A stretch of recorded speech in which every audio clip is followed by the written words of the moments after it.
Ok, muy bien. Bueno, pues ya estamos transmitiendo hacia nuestra página. Bienvenidos, Alma Mancilla, bienvenidos, Obed. Me da mucho gusto poder compartir este momento con ustedes, ¿sí? Juan de Dios Rivas, bueno, ya lo comentaba hace un momentito cuando entrábamos a la transmisión, pues Juan de Dios editor Bitácora de Vuelos Ediciones, entonces él es la persona que va a moderar la reunión y pues realmente yo estoy muy contenta el que estén aquí. Juan de Dios. Gracias, igual.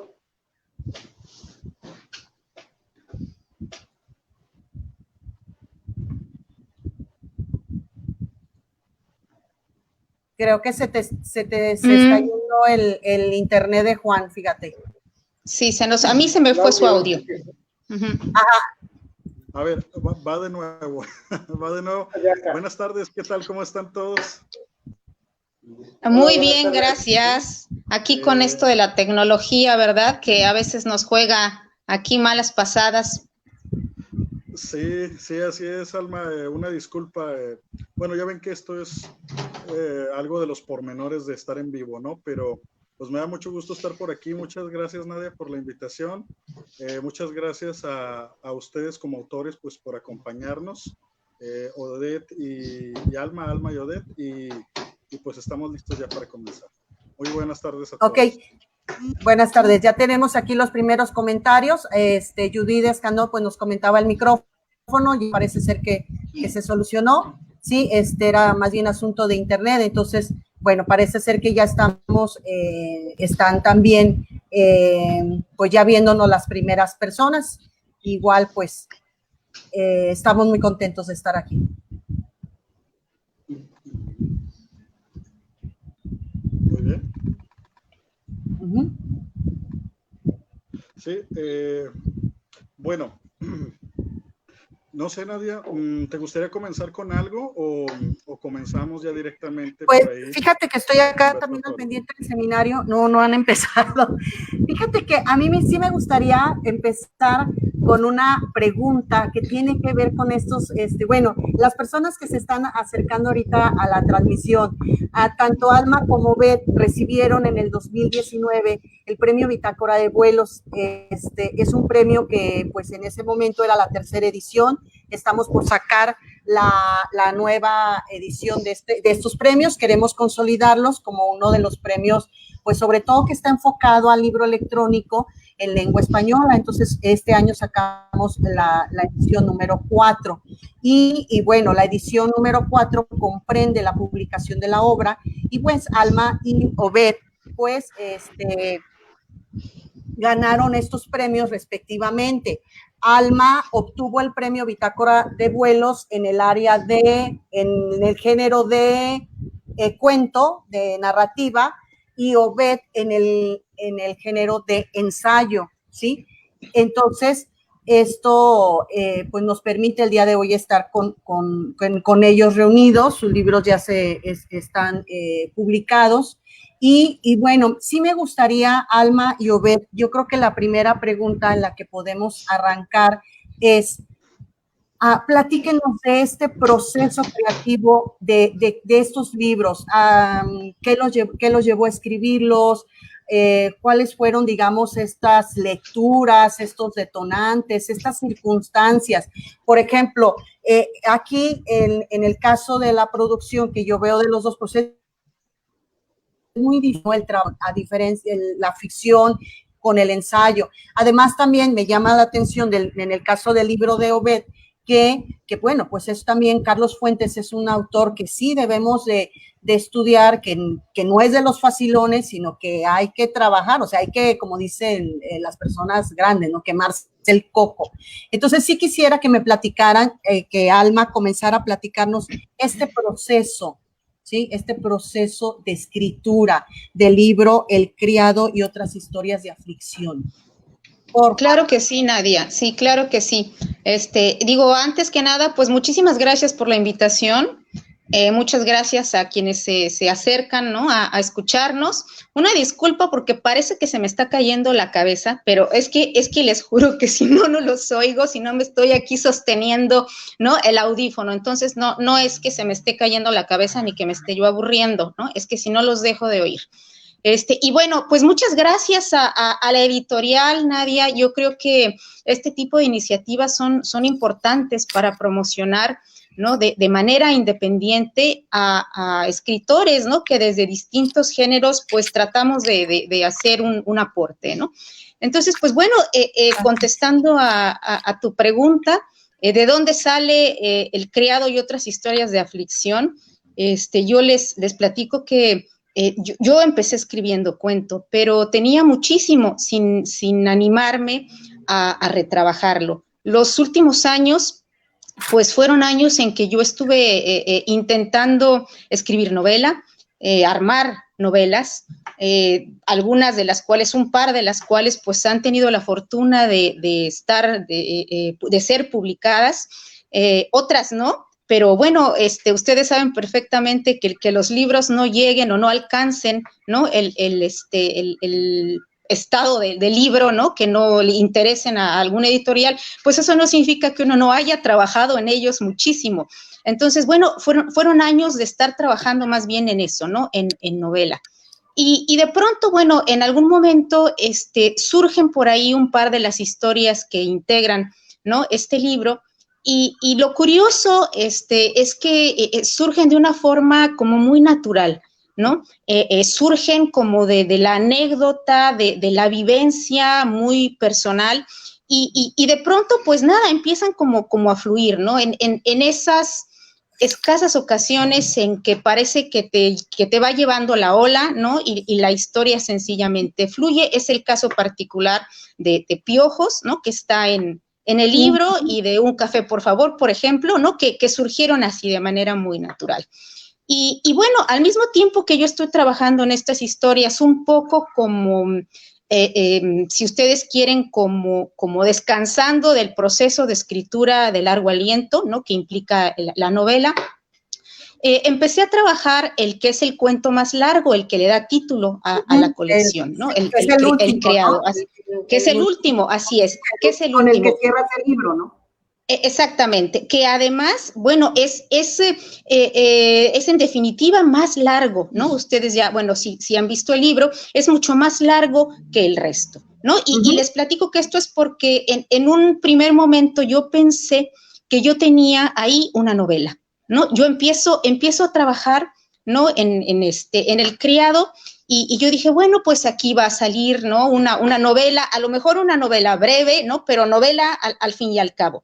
Y bueno, resulta que no, en su momento termino de escribir El criado, y bueno, ¿qué haces con un texto de 40 páginas? Eso lo podemos comentar, ¿no? Pero de pronto tú tienes un texto que no es, o que no alcanza, ¿no?, digamos, el estatus de novela, ni siquiera novela breve a lo mejor, y que es como un cuentote, ¿no?, un cuento largo. Y quizás esto tenga que ver a veces con lo rígidos que somos al delimitar géneros, ¿no? Al decir dónde un cuento deja de ser un cuento y dónde empieza a ser otra cosa. ¿O es acaso una novela que quiso ser y no pudo, ¿no? Entonces, bueno, yo tengo estas dos cosas. Tengo por ahí un par de cuentos y tengo El criado. Y un poco en el momento en que te preguntas qué haces con ese material, ¿no? A mí me quedaba muy claro desde el principio que en el caso del criado, ¿no?, había una especie como de atmósfera, como de estado de ánimo, ¿no?, que es lo que comentaba yo hace algunos días en el video, que es esta especie como de tristeza difusa que yo sentía o que yo presentía como detrás, ¿no?, de la narrativa, y creo yo que en la misma intención, ¿no?, de la escritura. Y de pronto descubro que algunos de los cuentos que yo ya tenía armados como que compartían ¿no? Esa tristeza difusa. Entonces, bueno, de ahí yo dije, ¿qué pasa si yo los pongo todos juntos, ¿no? Y sale este libro con este cuentote, ¿no? Y con otros cuentos en donde la línea que los una, pues pueda ser, ¿no? Ese estado de ánimo, ¿no? Y entonces, bueno, pues ahí tienen, ¿no? Ese es, ¿no? El origen del libro. Pues es una maravilla, ¿no? O sea, el hecho de la intuición que te va determinando de alguna manera que dices, bueno, esta conjunción de este conjunto de textos puede funcionar de esta manera, ¿no? Muy interesante. Estoy a la par con las dos porque no me quiero perderlo de esto, entonces a ver si no me equivoco, pero bueno. A ver si no contestas una cosa que no es acá, ¿no? Y viceversa. Bueno, te avisamos si el comentario no viene al caso. Si vieran todo lo que armé aquí en mi escritorio, o sea, para poder escuchar una cosa, o sea, son dos, estoy oyendo dos cosas, entonces, obvio el tuyo lo traigo más alto que el otro. Bueno, menos mal. No, eso está bien, pero bueno, sí, en verdad sí quiero estar aquí. Obed, platícanos de este libro maravilloso. Pues bueno, hago investigación de cine. Este sería, yo creo, el séptimo, octavo libro que hago sobre cine y literatura. He escrito sobre Carlos Fuentes, he escrito sobre Alfonso Reyes y Juan Rulfo en el cine mexicano. Tengo otro, Octavio Paz y la otredad mexicana en el cine mexicano. Es muy interesante. Fíjate que el cine nos permite a nosotros darnos cuenta del proceso mexicano. Desde que vemos esas películas de los años 30 como El prisionero número 13 o Vámonos con Pancho Villa, estamos viendo cómo va todo el proceso mexicano. Y es muy interesante. Simplemente en los años 80, cuando se hace este cine, desaparece la industria cinematográfica, para empezar, y el país entra en un hueco y entra en un estancamiento terrible, ¿no? Se sume. Y el cine es un reflejo de lo que estaba sucediendo en el país. En los años 80, si nos damos cuenta bien, se pierden, no hay muy pocas películas realmente de calidad, pero el país está estancado. López Portillo y primero Echeverría, y luego viene de la Madrid y el país sigue igual, ¿no? Y cuando vemos las películas están hablando de nosotros mismos. Las películas que más pegan y que sí dejaron muy buena lana son las películas de ficheras. Son las películas en donde esos hombres que tienen mujeres tan bellas y que son felices en la vida, pues que son plomeros, son verduleros, son mecánicos y son los nuevos mexicanos, ¿no? Esos son los que deben de poner, porque vamos mal, pero tenemos que ensalzar la cultura mexicana a través de esos hombres que trabajan en las alcantarillas, que trabajan en los carros, que trabajan para la gente, pero que no tienen un título universitario, porque el país en ese momento estaba así. Bueno, en esa década también fue cuando se creó el CONALEP, ya no querían licenciados, por eso hicieron técnicos, bueno, no son universitarios, pero sí eran profesionales técnicos, ¿no?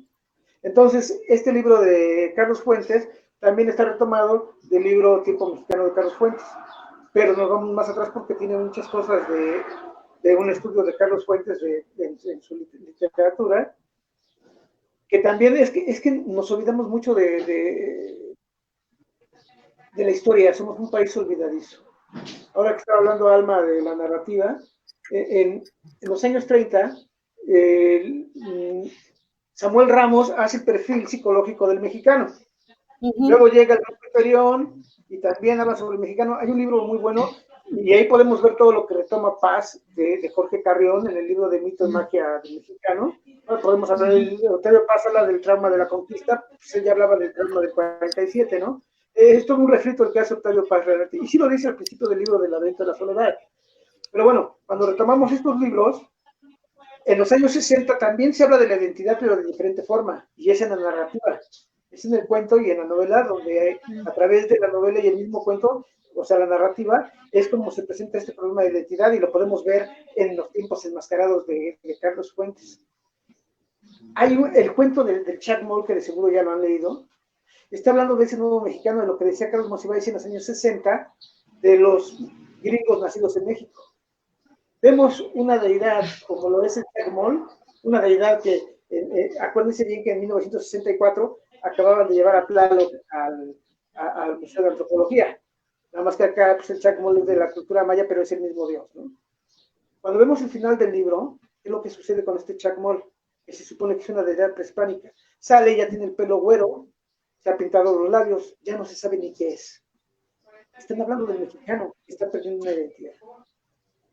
Y en ese mismo tiempo, pues también sale la fórmula secreta, ¿no? Que es ahí, no sabemos en qué tiempo está hablando Rubén Gámez, lo está tomando de Juan Rulfo, de lo que se llama el contrapunto. El contrapunto es la fragmentación de tiempos y espacios, porque según dice Juan Rulfo, que es ese lugar en donde habitan los fantasmas, y ese lugar es México. Y Carlos Fuentes también lo hace dentro de la región más transparente, pero no lo hace con los tiempos y los espacios, lo hace con el lenguaje, lo va fragmentando. Fragmenta la Ciudad de México a través de los lenguajes. Por eso es muy similar con el contrapunto de Juan Rulfo.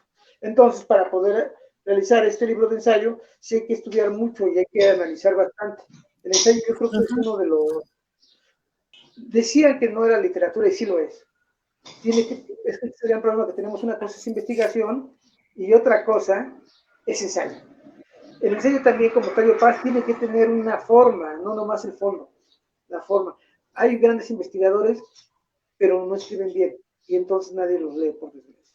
Nosotros cuando leemos El arte y la ira, nos quedamos asombrados de todo lo que está escribiendo Octavio Paz. Cuando habla de ese otro, que habla del gran salto, del salto mortal, cuando habla del ritmo, cuando está hablando de la revelación poética, la manera en cómo lo escribe, y cómo a nosotros nos logra tocar para que podamos abrir una pequeña hendidura en el infinito a través del amor, para abrir esa otra realidad, el misterio, el místico. Nos está hablando del místico, no nos está hablando de la cuestión religiosa. Bueno, básicamente es el libro de los tiempos mexicanos de Carlos Fuentes, pues es también todo un trabajo que tengo anteriormente de hace 10 años. Muy bien, excelente, Obed, pues todo esto que nos ilustras en la hechura del libro. Juan, no sé si tengas alguna inquietud por ahí. ¿En qué sentido? Bueno, sí. Porque inquietudes tengo muchas, Yo quisiera preguntarle a Alma, ¿por qué el cuento? ¿Por qué cuento? Y como nos comentabas tú, no desarrollar a lo mejor en la narrativa, la novela, con el caso del cuento titulado El Criado. Y bueno, serían dos preguntas. ¿Por qué cuento? Y también, si tú actualmente crees que tenga futuro el género del cuento como tal. Bueno, a ver, primero, por qué yo decidí que El Criado, que insisto, es una novela, no sé, es una novela abortada, ¿no? No llegó a término. Porque claro, porque de pronto pues se quedó ahí, ¿no? En intención. Es interesante la pregunta porque fíjate que yo me la he hecho y de pronto hace algún tiempo que yo estaba dando un curso, ¿no? Justamente de escritura de novela, y una de las inquietudes también, ¿no? De los asistentes era, bueno, ¿en qué momento tú sabes, ¿no? Si tu texto ya está terminado, ¿no? Le agrego, le quito, etcétera. Y de pronto yo creo que es un proceso, para empezar, sí hay una cuestión muy intuitiva, ¿no? Pero también tiene que ver con que tú tienes, si tu texto funciona ya con 40 páginas, digo, tú dime como para qué le meto. El resto sería, siendo honesto contigo mismo y con tu propia escritura, el resto sería relleno, ¿no? El texto a mí me gustaba, yo creo que cumplía una cierta, esa brevedad, ¿no? Tenía una cierta función, ¿no? Estética y de significación. Había ahí todo lo que yo pensaba que podía sentirse en el texto, contarse en el texto, ¿no? Hubiese podido, ciertamente yo a lo mejor hubiera podido decidir, ¿no? Segmentar, ampliar capítulos, etcétera, pero vamos, finalmente, por ahí alguien decía, es una de esas frases que uno escucha, ¿no?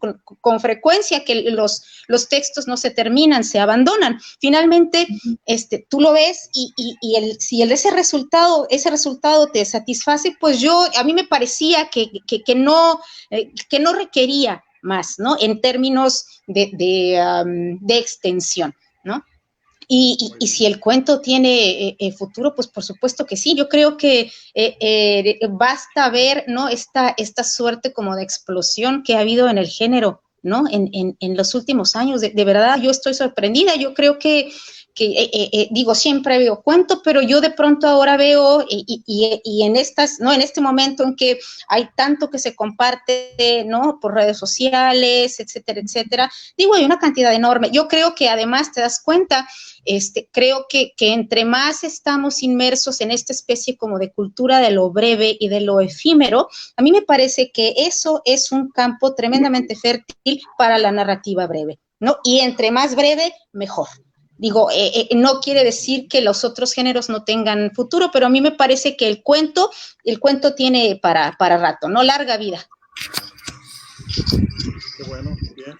Sí, y es que, bueno, te hacía la pregunta porque ya ven que ya tiene bastante tiempo que ciertos géneros son difíciles de publicar, sobre todo si hablamos de editoriales comerciales, y vienen publicándose precisamente en editoriales independientes, que, como dices, Alma, nos hacen ver que en realidad sí hay mucho escritor como tú, mucha escritora también, mucho escritor, mucha escritora, tal como tú, que le apuestan al cuento, le apuestan muy bien, y esta narrativa, como dices tú, no es sencilla, pareciera en primer término, pero no, es mucho más difícil que una novela o que una narrativa de largo alcance.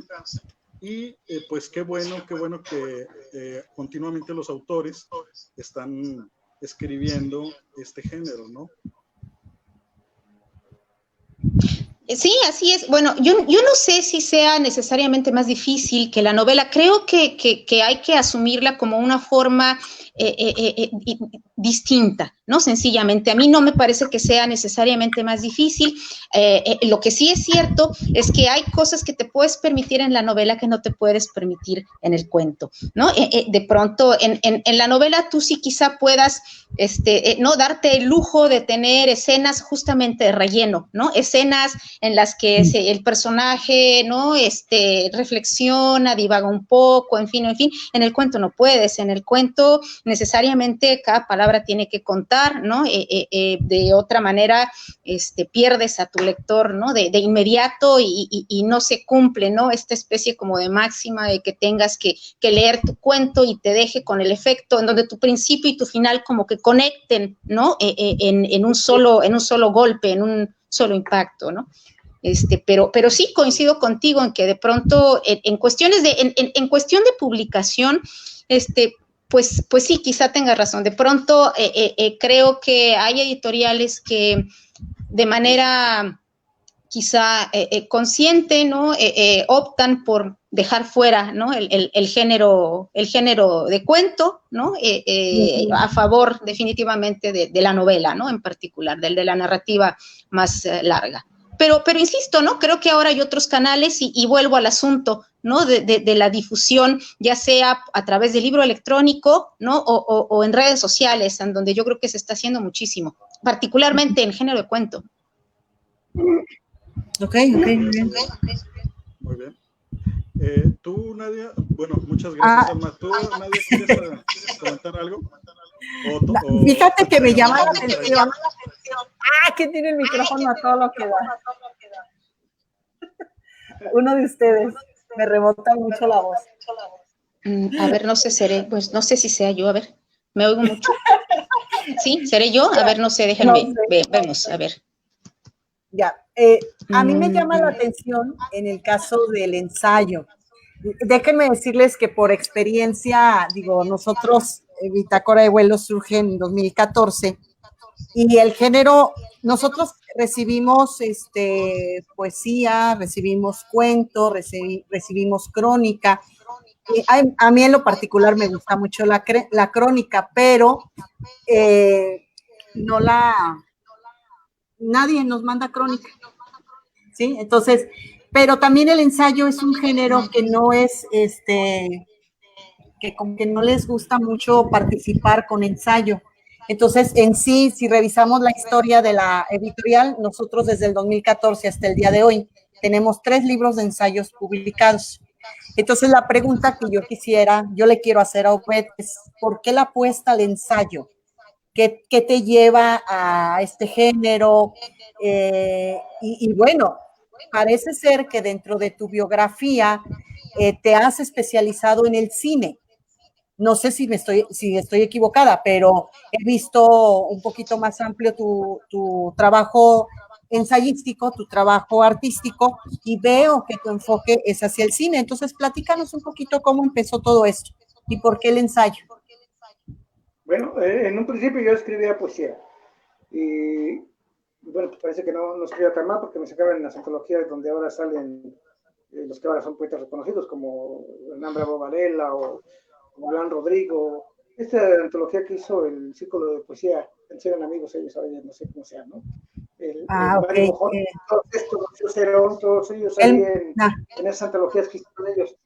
El club se llamaba La Luz que va dando nombre, y otra, una que hicieron en la UNAM que se llamaba Ecos, no me acuerdo. Usted Yo fue. escribía en un inicio, pero dejé de tomar y pues ya no me conflictó en la vida, ¿no? Entonces dije, no, pues ya no tomo, ya no tengo para qué escribir poesía. Y además porque la poesía es un género de los de poder, sí, de poder elaborar. La poesía es sublime, es muy difícil poder escribir poesía. Además de aprender todo lo que está detrás de la poesía y además de aprender la métrica y los diferentes estilos de poesía, ¿no? Y de poemas. Es muy difícil la poesía, de verdad, sí es muy difícil. Es un género muy, muy exquisito. Realmente, de verdad que el poeta debería de ser el ser más humilde que existe en la tierra, ¿eh? Y la mayoría de los que se dicen poetas, pues la mayoría son muy egos, ¿no? Y esa es la realidad.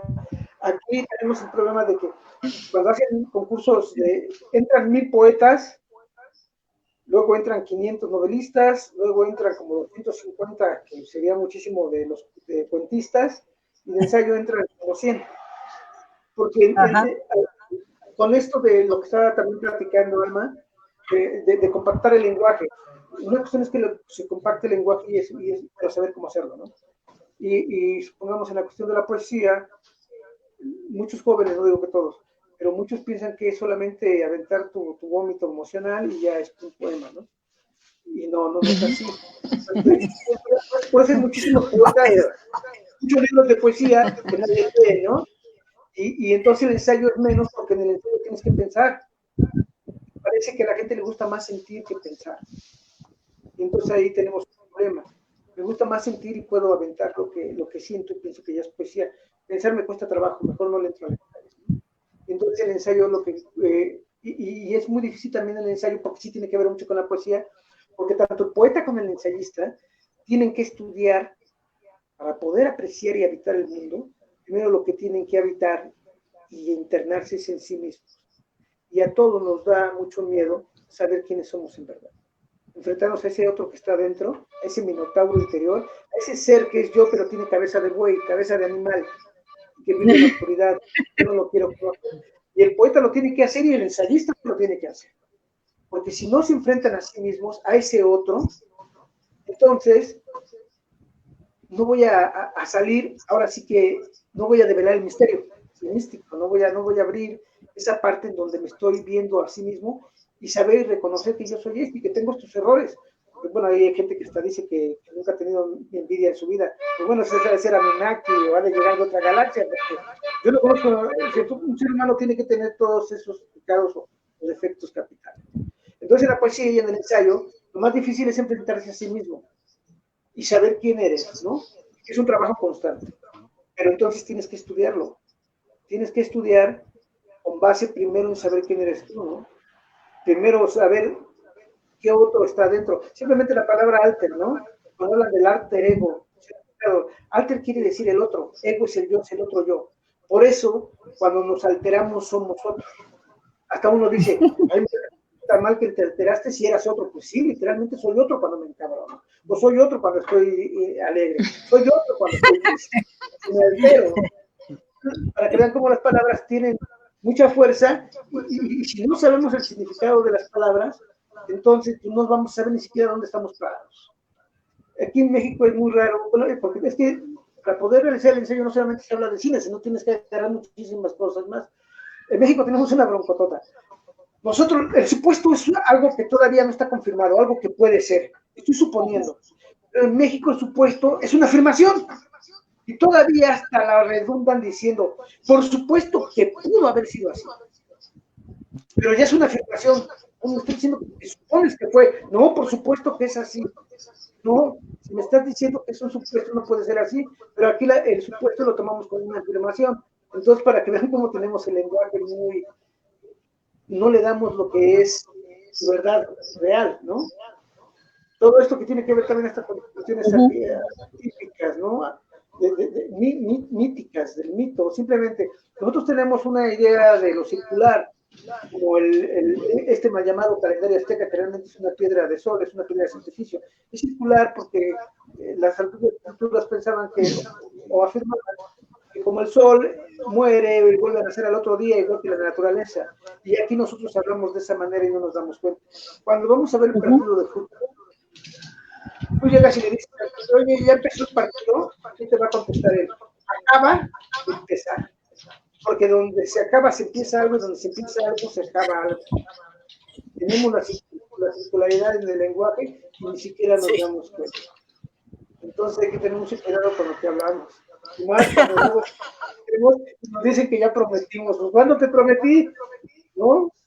Porque el símbolo está ahí, pero la decodificación, como dicen en el comercial de Bacardí, responsabilidad de usted. Ok, no, muy bien. Fíjate que nunca había considerado el hecho de la relación entre ensayo y poesía, la manera en cómo lo enfocas, ¿sí? Digo, yo escribo poesía, escribo más poesía que otra cosa, pero no había pensado la cercanía que hay con el ensayo. Sí, también la narrativa igual, ¿eh?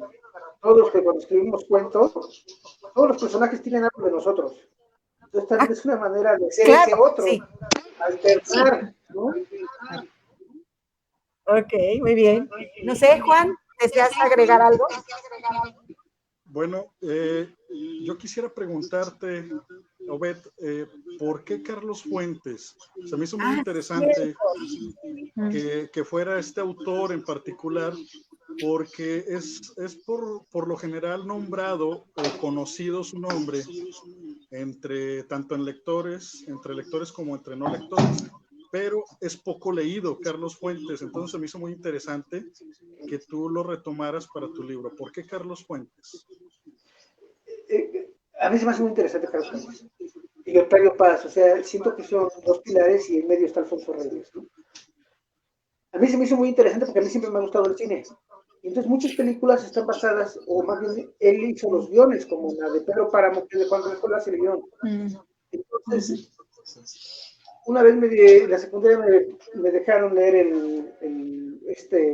La región más transparente, y no lo entendí para nada. Luego me dicen, bueno, entonces lee uno más fácil, léete Pedro Páramo, pero no entendí nada de los dos. Porque no me habían dicho, me decían leerlos, pero no me decían cómo leerlos, por qué, ¿no? Y ya vi la fragmentación.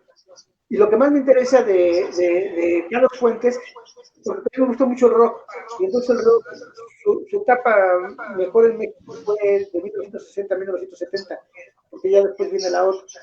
Y entonces todo ese movimiento que hay en los años 60, es muy rico, y que de ahí traemos muchas cosas nosotros. En México hubo grupos y hubo pintores que, pop, vamos a llamarlo, de la onda, que les llamaban también, y los mandaron al sótano, ¿no? Los mandaron a un cementerio. Y Carlos Fuentes pertenece a esa época. Carlos Fuentes, entonces, él simplemente hace los Caifanes. El guión junto con Luis, con Ibáñez. Y si con nosotros vemos los Caifanes, a mí me impactó por todo lo que está dentro. Y está hablando de la juventud y del México de ese momento. Hay un neolenguaje, no sé si han escuchado cuando dice México, el azteca dice México en una laguna en mi corazón aventándose clavados. Cosas así. Sí está retomado también los poemas clásicos de Quevedo, nada más lo reconstruye. Cuando vemos nosotros, porque es muy interesante, por eso me gustó mucho Fuentes, porque cuando empecé a leer los demás libros dije, a ver si esto que metimos Caifanes está en los libros, que no está, ¿no? Pero en los Caifanes como yo sí, nosotros cuando vemos los Caifanes, lo que estamos viendo es una lotería. Se presenta la dama, el Catrín, o sea, ahí está esta Paloma que es esta Julisa, y el Catrín es Álvarez Félix, se les aparece el diablo, se aparece el borracho, que es Carlos Monsiváis. Entonces es todo un juego, se están jugando la lotería, hasta se encuentran a la muerte. ¿Y qué le dice el gato? Dice, esta es mi vieja, esta es mi mujer, yo juego con la muerte, pero la vamos a volver a jugar, y avienta la moneda y cae el águila, ¿no? Porque le ganó ese día la muerte, no se lo quiere llevar. Esto es un juego, es un tablero de lotería muy mexicano, en donde nosotros somos los que estamos ahí jugando, ni siquiera son ellos, ni el estilo ni Azteca, somos nosotros que nos estamos internando. Y ahorita que está esto del COVID, vean bien de lo que están hablando. Ellos juegan con la muerte. El Azteca se mete a un ataúd y también la libra, le gana la muerte. ¿Se acuerdan? Y todavía se atreve Óscar Chávez a cantar la de El pájaro y el chanate jugaron una partida. Para que vean lo que está hablando, ¿no? Jugaron una partida, dice, el pájaro está muriendo y el chanate en otra vida. Están hablando de cómo nosotros los mexicanos tenemos una complicidad de compadrazgo con la muerte. Esa complicidad que nos gusta jugándolas aunque le tengamos miedo a la muerte, ¿no? Y aquí nos ponemos ahí mismo, ¿qué es lo que hacen? Juegan con una corona, ¿sí se acuerdan? ¿Qué es lo que hacemos en México? Ponemos un altar y le ponemos su molito y su pomito al muerto. Y si nos ponemos ebrios, agarramos nosotros la botella también para no dejarlo morir solo.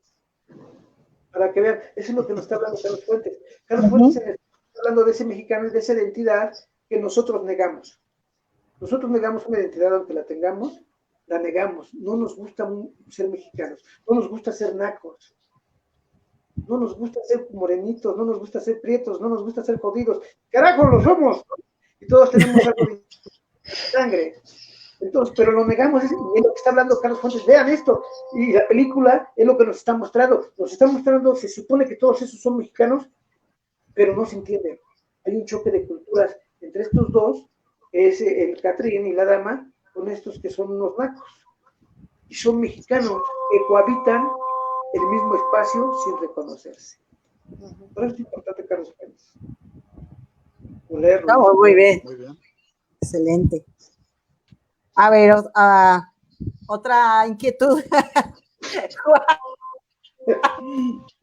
Ok, sí, bueno, yo quisiera preguntarles, antes de que se nos vaya más el tiempo, a ambos, tanto a Alma como a Obed, ¿cuál es su día? ¿Cómo es, más que cuál, mejor dicho, cómo es su día de trabajo? ¿Tienen ustedes establecido cierto horario? ¿Escriben cuando pueden? ¿Ya tienen determinado el espacio donde lo van a hacer? Platíquenos un poquito de cómo es un día de trabajo de ustedes dentro de la escritura.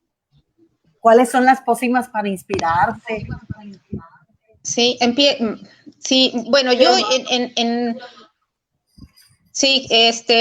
en época normal, ¿no?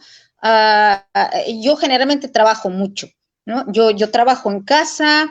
A mí no puedo pues con este asunto del café o de la biblioteca, irse a escribir ahí, estas cosas, a mí no me funcionan, ¿no?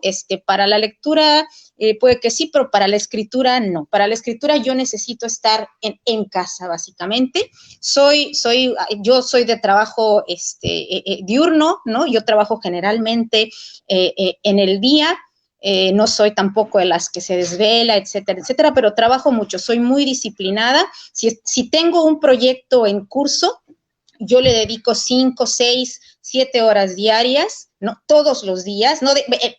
Pero atención, un tipo de trabajo de tiempo completo con horario de oficina, ¿no? Tengo que descansar a cierta hora porque tengo una niña, ¿no? De la que hay que ocuparse y porque el fin de semana no se trabaja. Pero fuera de esos horarios, yo sí trabajo, suelo hacerlo de manera constante, ¿no? Ahora, esto de decir que le dedicas o que escribes, ¿no? 5, 6, 7 horas, bueno, finalmente creo que todos sabemos aquí que eso no quiere decir que escribas las 5 horas, ¿no? Nadie escribe 5 horas. Quiere decir que te sientas, abres tu computadora y contemplas la página, ¿no? Relees lo que hiciste ayer, cambias 2 comas, ¿no? Lees algo aparte para ver si te viene, ¿no? Si te baja la musa, ¿no? Si baja, cambias otras 2 comas, otra frase, y al final del día, bueno, hay días en que avanzaste y hay días en que dices, Dios mío, ¿no? Esto está exactamente igual que ayer. En fin, ¿no? Ya saben, no les estoy contando nada que no sepan, porque yo creo que ese es un poco como el trabajo de lectura, avance, revisión de la mayoría de los que nos dedicamos a esto, ¿no? Y dije que, bueno, en tiempo como normal, ¿no? Digo, ahora, desde que todo esto empezó, casi no escribo, ¿no? La verdad es que de pronto me pongo a pensar, ¿no? En todos estos proyectos que andan por ahí circulando de utilicemos este tiempo para escribir esa novela que no hemos escrito, en fin, yo definitivamente no he podido. Mis rutinas están rotas, uno trabaja, yo sí soy alguien de rutinas, entonces de pronto cuando la rutina está, ¿no? Rota de esta manera, tengo a mi hija en casa, pues obviamente el trabajo creativo, que no es únicamente trabajo creativo de que de pronto se te ocurra la idea, sino que hay que trabajarla, ¿no? Es una cuestión de sentarse y de avanzar. Yo soy de las que creen eso que decía por ahí alguien, no sé quién era, creo que Picasso, ¿no? De que las musas existen, pero tienen que encontrarte trabajando. Entonces, bueno, si tú no tienes este horario de trabajo constante, pues evidentemente que la musa no baja, ¿no? No llega. Entonces, nada, ¿no? Que yo sí trabajo mucho, ¿no? Así insisto de día en casa, pero sí necesito, pues, estas condiciones con esa rutina normada por todo lo que pronto, ¿no? Se te desbarata, ¿no? Con una cosa así. Así que, pues, espero que vuelva eventualmente, ¿no? Eso que se llama inspiración o no sé, ímpetu, yo espero que vuelva. Ok, entonces, Alma, nada, o sea, dices café, tequilita, cigarro, nada. No, bueno, sí, claro, pero quiero decir, no para escribir, ¿no? Sí, no quise decir eso, ¿no? No, por supuesto, no. Cerebro, ¿no? Bueno. No, yo tampoco, yo soy claro, yo soy de mucho café, además, ¿no? Tiene que ser, yo soy de taza tras taza y tiene que ser. Más bien me refería a que este asunto como de trabajar fuera del espacio, ¿no? Del espacio de casa, para mí es muy complicado, ¿no? Yo sí necesito que sea aquí el ruido, ¿no? Circundante, las voces alrededor, y a mí eso, no es algo que tenga un impacto positivo, ¿no? En lo que estoy haciendo. Okay. ¿Obed? ¿Qué dices?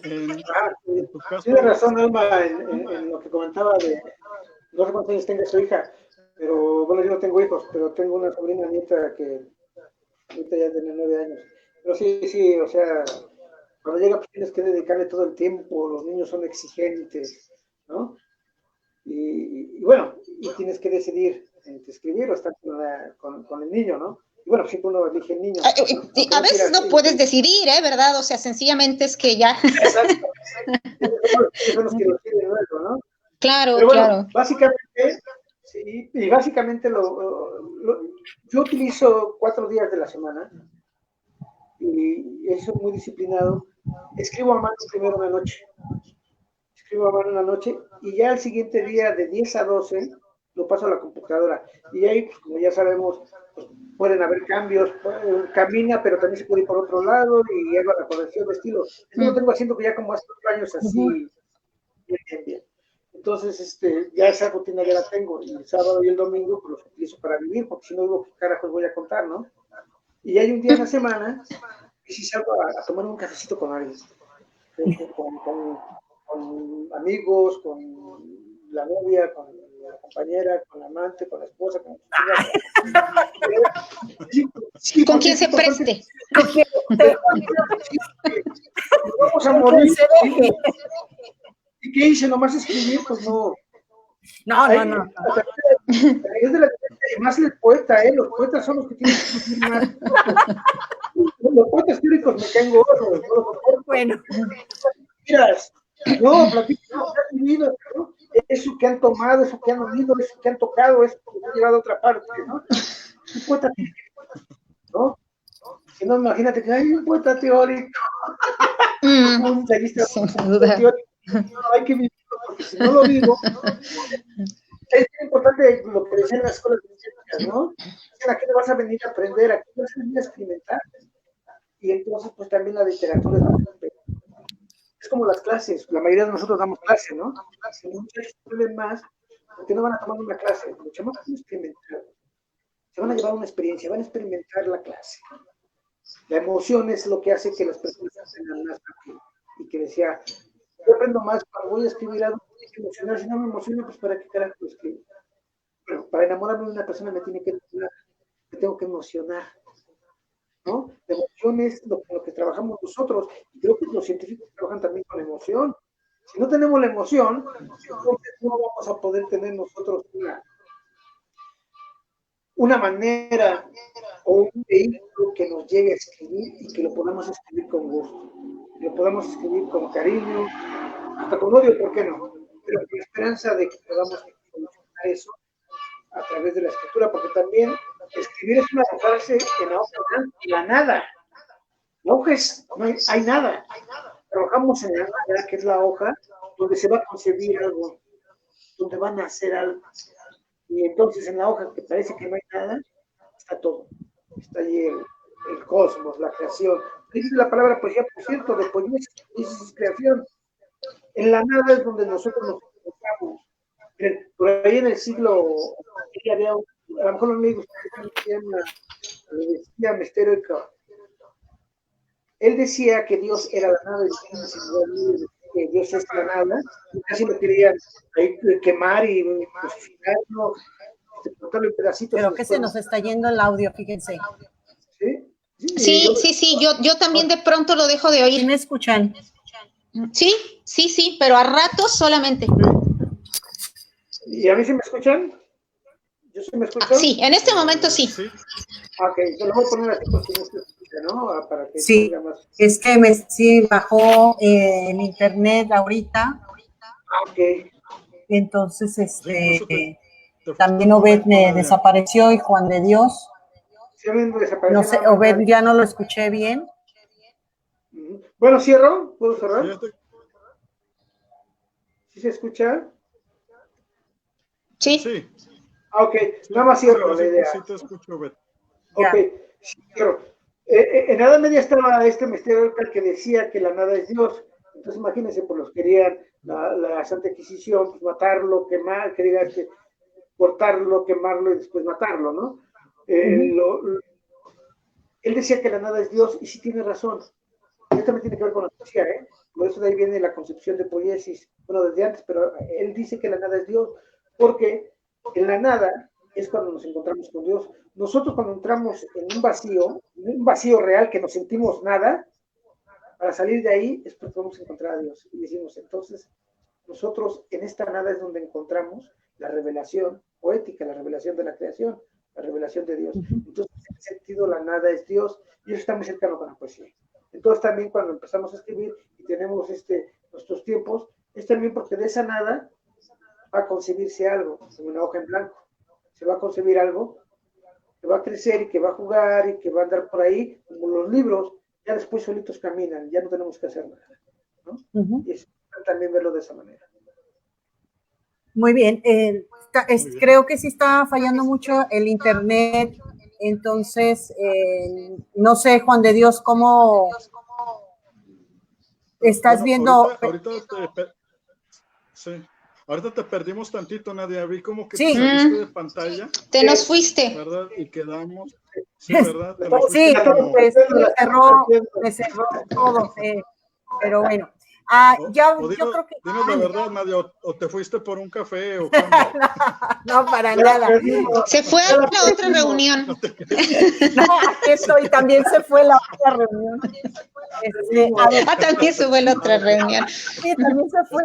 Es que ven que con esto de la cuarentena y la utilización de estos medios virtuales, hay de pronto saturación, ¿no? En el internet. Sí, hay saturación. Pero también y además estamos terminando, ¿verdad? Pero además dense cuenta que no todos sabemos, digo, para mí toda esta cosa como es un poco nueva, ¿eh? O sea, yo a ratos ya no sé si me están oyendo o no me están oyendo o no, porque finalmente no todos estábamos acostumbrados a transitar, claro, ¿no? Por este mundo de las nuevas tecnologías. Entonces creo que yo he tenido que preguntarle a mi hija, que por cierto tiene 11 años, ¿no? Que venga y me diga cómo le hago aquí para conectarme a la cámara, porque, ¿no? Si no. Bueno, qué padre, Sí, ¿no? es que ellos son los Podemos nativos comentar. digitales. ¿decías, Obed? No, qué bueno que esto también lo aprendimos en la pandemia, porque yo también no utilizo mucho las cuestiones virtuales, los videos, llamadas y todo eso, ¿no? Y qué bueno, ahora ya lo estoy utilizando muy seguido, ¿no? Y ya se va a volver también algo habitual en nosotros. Y eso también Sí, qué bueno sí, que sí. la pandemia de bueno, ¿no? Yo creo que va a replantear mucho de lo que estamos haciendo, ¿no? También como escritores, como editores, como generadores de contenido. Creo que se abre una puerta también muy interesante para los que producimos contenido para la web, ¿no? O sea, tanto para que exista en la web o para que sea creado en la web, ¿no? Entonces, eso viene un asunto muy interesante en eso, y ayer estuve más o menos en un seminario que tiene que ver con esto de las tecnologías en tiempos de cuarentena, pero pues además de funcionar en este momento, pues yo creo que ya se van a quedar como parte de, ¿sí? Esta nueva normalidad que le dicen, ¿no? Los usos, estos recursos, digo, que finalmente también nos acercan a otros públicos, eliminan fronteras, son, por ejemplo, esta transmisión, bueno, pues sí está costando el recurso del internet, el recurso de la luz, sin embargo, pues son también muy accesibles, ¿no? Podemos llegar de manera sin tanto gastos, sin dañar tanto nuestra economía, pues a públicos mucho más grandes, ¿no? También la ventaja que yo veo en todo esto, pues es que a lo mejor yo no pude ver el conversatorio, sin embargo, pues lo puedo revisar horas después o días después, o sea, el contenido ahí se queda para consulta cuando se tenga pues la necesidad de revisar a lo mejor el tema o simple curiosidad. Digo, en ese sentido es muy noble la actividad que se está haciendo ahorita a través de redes sociales. Bueno, Juan de Dios, por el tiempo ya vamos a cerrar. Muy bien.